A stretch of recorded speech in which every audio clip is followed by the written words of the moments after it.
আমিনা রাদিয়াল্লাহু আনহার সাথে মদিনা সফর ও তার ইন্তেকাল আর রহিকুল মাকতুম সিরিজ পর্ব ২৪।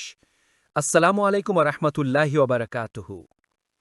এই পর্বটি পুরো সিরিজের সবচেয়ে আবেগী পর্বগুলোর একটি, কারণ এখানে আছে নবী মুহাম্মদ সাল্লাল্লাহু আলাইহি ওয়াসাল্লামের মায়ের প্রতি ভালোবাসা, তার শৈশবের সবচেয়ে বড় কষ্ট, ইয়াতীম হওয়ার পূর্ণ বাস্তবতা এবং আল্লাহর হিকমতের গভীরতা।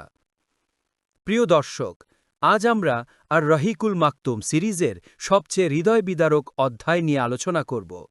আমিনা রাদিয়াল্লাহু আনহার সাথে মদিনা সফর ও তার ইন্তেকাল।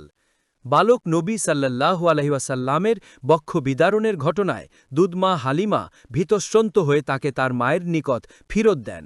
এভাবে রাসূলুল্লাহ সাল্লাল্লাহু আলাইহি ওয়াসাল্লাম ৬ বছর বয়স পর্যন্ত দুধমা হালিমার ঘরে বড় হন। দুধমার ঘর থেকে প্রাণের টুকরো নয়নমণি সন্তানকে ফেরত পাওয়ার পর আমিনা ইয়াসরিবে গিয়ে তার স্বামীর কবর জিয়ারত করার মনস্থ করেন। তারপর শ্বশুর আব্দুল মুত্তালিবের ব্যবস্থাপনায় শিশুপুত্র মোহাম্মদ সাল্লাল্লাহু আলাইহি ওয়াসাল্লাম এবং পরিচারিকা উম্মে আয়মানকে সঙ্গে নিয়ে মক্কা মদিনার মধ্যবর্তী ৫০০ কিলোমিটার পথ অতিক্রম করে মদিনায় পৌঁছান। সেখানে ১ মাস অবস্থানের পর মক্কায় ফেরার উদ্দেশ্যে তিনি মদিনা থেকে যাত্রা করেন। সামনে মক্কা অনেক দূরের পথ, পেছনে মদিনা তুলনামূলক কম দূরত্বে অবস্থিত। পথ চলার এমন এক পর্যায়ে আমিনা হয়ে পড়েন অসুস্থ। ক্রমান্বয়ে বাড়তে থাকল তার অসুখ।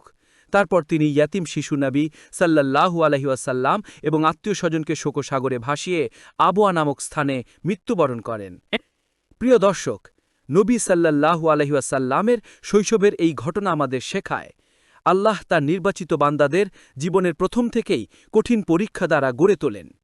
পরবর্তী পর্বে আমরা জানব দাদা আব্দুল মুত্তালিবের তত্ত্বাবধানে নবী সাল্লাল্লাহু আলাইহি ওয়াসাল্লামের জীবন, পর্ব ২৫। ভিডিওটি ভালো লাগলে লাইক, শেয়ার এবং সাবস্ক্রাইব করুন দাওয়া মঞ্চ চ্যানেল। আসসালামু আলাইকুম রহমতুল্লাহি ওয়া বারাকাতুহু।